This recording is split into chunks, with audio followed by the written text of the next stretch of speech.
हरि ओम। सहनौ यशः सहनौ ब्रह्मवर्चसम्।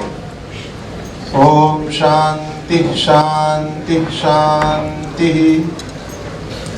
हरि ओम। उपस्थित परमादरणीय परम श्रद्धेय परम पूज्य जगद्गुरु शंकराचार्य महाभाग, परमादरणीय परम श्रद्धेय परम पूज्य निर्वाण पीठाधीश्वर आचार्य महामंडलेश्वर पूज्य महाराज श्री, पूज्य अटल पीठाधीश्वर आचार्य महामंडलेश्वर महाराज श्री, पूज्य आनंद पीठाधीश्वर आचार्य महामंडलेश्वर महाराज श्री, अखिल भारतीय संत समिति के हमारे अध्यक्ष पूज्य महाराज श्री, हमारे शंकराचार्य महोदय और जितने भी हमारे अखिल भारतीय अखाड़ा परिषद के अध्यक्ष आदरणीय मान जी, उपस्थित पूज्य महामंडलेश्वर वृंद, संत वृंद, आचार्य वृंद, सभी को हार्दिक ओम नमो नारायण। निश्चित ही आज का दिन गौरवशाली है हम सभी के लिए कि धर्मादेश 2022 के रूप में दिल्ली के इस कन्वेंशन सेंटर में हम लोग उपस्थित होकर देश को दिशा देने का कार्य कर रहे हैं। जो मूलतः हमारा दायित्व था, जो मूलतः हमारा दायित्व है, आज उस दायित्व को समाज के रूप में समाज के सामने लाने का कार्य हमें संगठित होकर के करने की आवश्यकता थी। उसको हम इस रूप में अब संगठित होकर के करने जा रहे हैं, जिसकी आवश्यकता केवल भारतवर्ष ही नहीं, विश्व का प्रत्येक हिंदू प्रतीक्षा में था, जो अपने आप को ऐसे विभीषण काल में अनाथ अनुभव कर रहा था कि कहीं भी कोई भी कुछ भी बोल के चला जाता था, कहीं भी कोई भी अपमानित कर देता था, कहीं भी कोई मार के चला जाए, लेकिन उसके पक्ष में बोलने के लिए कोई आवाज मुखर होकर के सुनाई नहीं पड़ती थी। ये तो सौभाग्य है कि 2014 के बाद सरकार बदलने के बाद में कि लोग मुखर हुए, जागृत हुए हैं, लेकिन उसमें जो सबसे बड़ी कमी खल रही थी वो ये थी कि इतने सारे संगठन और मंच होने के बाद भी एक ऐसा कोई मंच दिखाई नहीं पड़ रहा था कि जहां से वो आवाज मुखर होकर के सुनाई पड़े। काशी विश्वनाथ ज्ञानवापी में भगवान का जो प्रादुर्भाव हुआ और जानकारी मिली कि वहां भगवान शिव विराजमान है, उसके बाद में कैसे कैसे शब्दों का प्रयोग अपमानजनक हुए, लेकिन उस अपमान के विरोध में व्यक्तिगत तौर पर किसी का वक्तव्य सामने आता है, दिखाई पड़ा, सुनाई पड़ा। संगठन के रूप में कहीं विरोध संतों के द्वारा वो दिखाई नहीं पड़ता। इस बात की पीड़ा हमें तो है ही, समाज के प्रत्येक वर्ग को है, सामान्य हिंदुओं को भी है। ऐसी बहुत सारी घटनाएं, जैसे अभी हमारे अशोक तिवारी जी ने नूपुर शर्मा का उल्लेख किया, उन्होंने कुछ गलत नहीं कहा था, लेकिन उन्होंने जैसा माहौल बनाया, उसके बाद में जितनी हत्याएं हुई वो सब लोगों ने देखा, सारी दुनिया देखती है।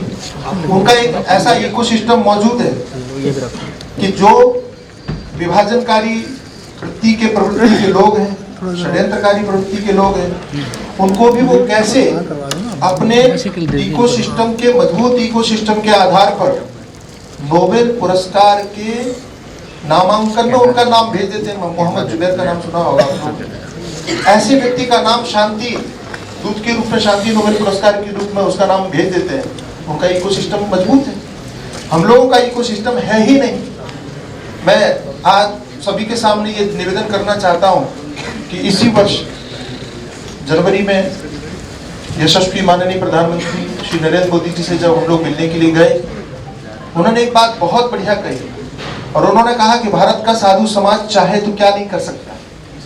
और उन्होंने ये भी कहा कि लोग हमको मानते हैं, भीड़ हमारे साथ होती है, हमारे सामने होती है, लेकिन हम ये जानते हैं कि भारत की जनता नेताओं को सुनने के लिए कितनी भी भीड़ में उपस्थित हो जाए, लेकिन भारत की जनता बात संतों की ही मानती है, संतों की ही मानेगी। ये माननीय प्रधानमंत्री जी ने कहा कि आपकी सुनती है, आप जो चाहोगे, जैसे चाहोगे, जब चाहोगे, वो भारत की जनता करने के लिए तैयार होती है। लेकिन निराशा और हताशा पूर्वक उन्होंने ये भी कहा कि जब आप सब कुछ कर सकते हो तो करते क्यों नहीं हो।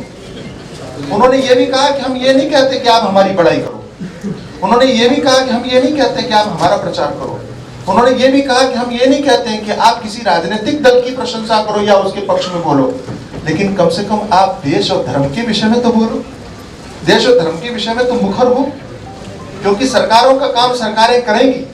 धर्म के विषय में जो दायित्व धर्माचार्यों का है उसका निर्वाह करने की आवश्यकता है।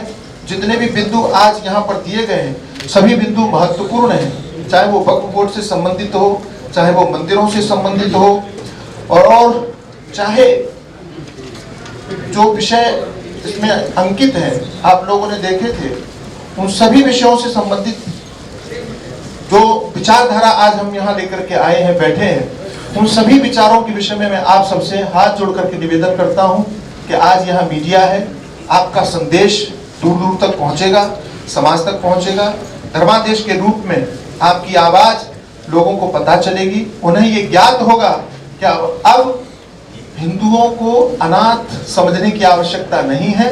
ये मंच जहां अखिल भारतीय संत समिति, जहां अखिल भारतीय अखाड़ा परिषद, जहां विश्व हिंदू परिषद, जहां काशी विद्वत परिषद, ये सभी संगठन एक मंच पर एकत्रित होकर के सनातन धर्म के विरुद्ध जो भी आचरण, जो भी वक्तव्य, जो भी कथन जो हमारी अस्मिता को, आस्था को चोट पहुंचाने वाला होगा, उसका विरोध हम खुल करके करेंगे, उसके विरुद्ध हम आवाज मुखर होकर के उठाएंगे।